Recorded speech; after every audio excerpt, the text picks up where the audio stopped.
Welcome to this week's episode of Insights. During this week's show, we're going to be talking about one primary topic, and that is the very visible change in rhetoric in regards to the status of Artsakh from the current government and the current leadership in power.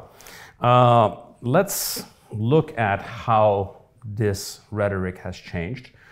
There was a very consistent pattern of the Armenian government's position through multiple regimes, including the first multiple years of this government post-2018 revolution. And that was that the people of Artsakh have the right to self-determination, because under international law, territorial integrity is equal in value to self-determination. Now, that in reality is really not the case. Most powers in the world will give far more weight to territorial integrity than the right to self-determination, but for legal purposes, they had equal weight.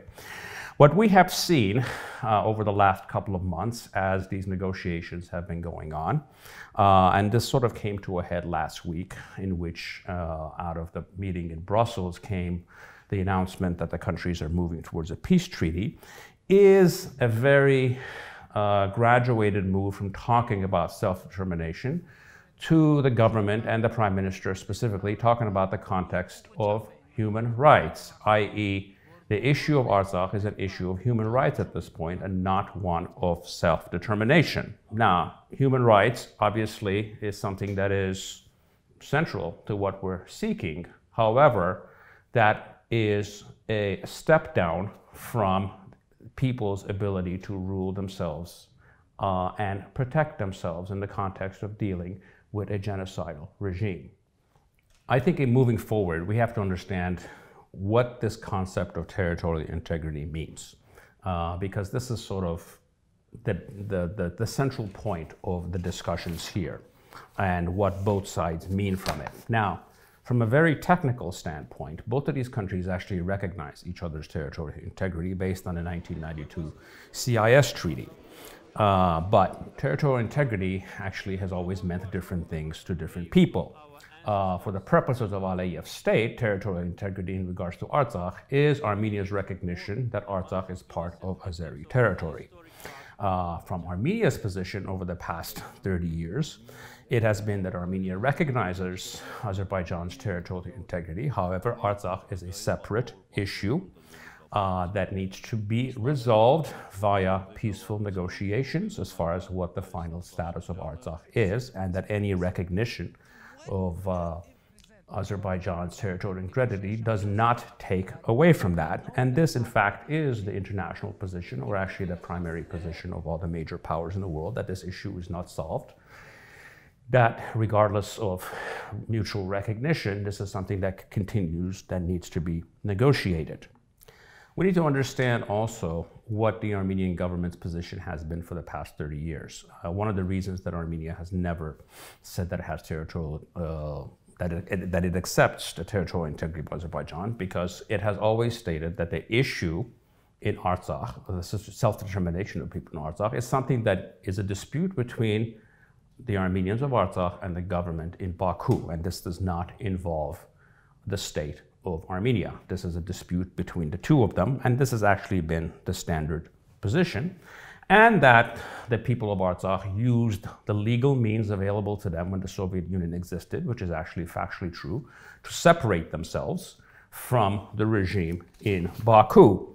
Now, why the current change in rhetoric is important, because if you're talking about human rights and you're not talking about the right to self-determination as the primary goal, you're actually leaving the door open for outcomes that will not affirming the right of self-determination of the Armenians of Artsakh. This obvious change in rhetoric and approach has obviously been noticed and commented on, mostly critically, by the media here, and also by the opposition. This week, Seyran Ohanyan, who is an opposition MP and a former defense minister, charged the government with essentially going along with all the talking points or the negotiating points of the Turkish and the Aliyev regime. I don't fully agree with all of the criticisms that Mr. Ohanyan made, but there's a significant amount of truth in what he is saying. However, in his case, and to him and his friends, his criticisms would have been a lot more credible if it didn't come from him and groups of people that have essentially greatly put us in this position by leaving us an army that was incapable of fighting a modern war 2 years ago. Let's move on to looking at where this actually comes from, because I think this doesn't come out of a vacuum. It comes out of very specific current realities. The first one is that this is coming from a position of weakness.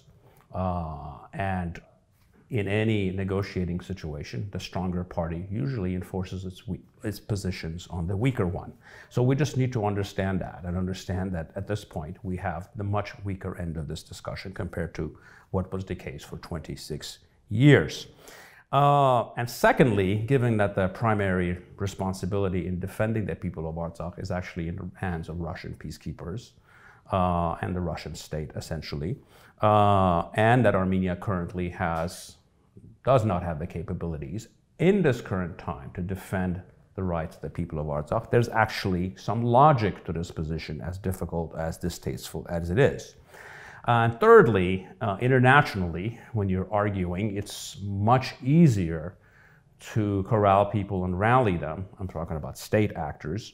If you're talking about defending people's rights, to people's human rights and the ability to live in peace, than it is to fight the much harder fight, which is the argument about the need for self-determination.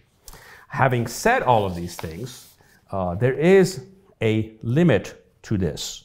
And the reason there's a limit to this is because, for a very simple reason. The primary objective of the Aliyev regime is not to live in peace with the Armenians of Artsakh. The primary purpose and the plan of the Aliyev regime is to ethnically cleanse Armenians out of Artsakh, and if needed, commit genocide to do so. And this is something that, no matter what our other positions are, is something that we need to continually say and continually make, because it is the truth of what is going on in Artsakh today. What is important for us to understand, to focus on here? I think what is important for the current government to understand is when a regime like Aliyev's hears you speaking of peace, what they see is weakness. When they hear you speaking of understanding, as the Prime Minister has continually times, talking about the needs of Azeri refugees and all these things that sound good to a world audience. However, in Baku, they're actually taken as capitulation. I understand the desire of the current government for peace and the fact that this country is not ready for another war. That is all understandable, and that all steps should and will be taken to avoid war. But there are limits to that. The key thing, I think, for the current government to understand, and I suspect they do to a certain extent, is that you're not negotiating with Sweden and Austria. In fact, you're really not even negotiating with a political body or as a state. What you're really negotiating with is a family-run business that happens to have a seat in the United Nations. So they have a different calculus. Their calculus is this. Their calculation is this. If peace serves the purpose of the family business, then they will be for peace. If war serves the purpose of their family business and their continual rule and robbing of the Azeri people, that's what they will do. What is needed from our side is to have a situation that whatever comes out of this peace agreement, if there is one, that leaves this issue of Artsakh unsettled, or at least put you in a position where you could argue that the agreement leaves the issue unsettled, because as you know, with any agreement, both sides will claim whatever they want to claim. So we have to do everything in our power to continue this as not a settled process, no matter what the other party says. The second thing, which is the most important lesson to learn, is this is the lesson that we learned in 29 years of Armenia's independence, between 92 to the war, actually 91 to the war in 2020, which is the only guarantee of peace with this particular neighbor is not any kind of a signed agreement. It is the calculation that war is more risky than peace. Our job is to restore that calculation, because that is the only way that we will have peace. We are not dealing with a state that is capable of parallel relationships. You're dealing with a state that is only capable of either dominating or being dominated. Those are the only two variables that they understand.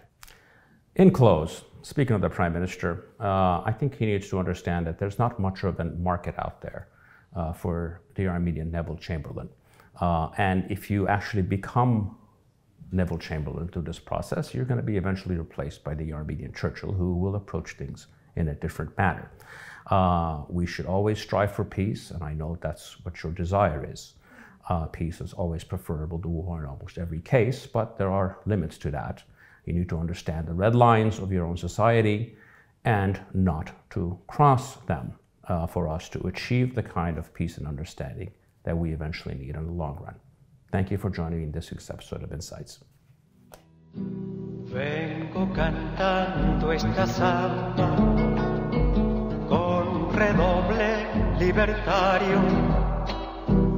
Mataron al guerrillero, Che comandante Guevara.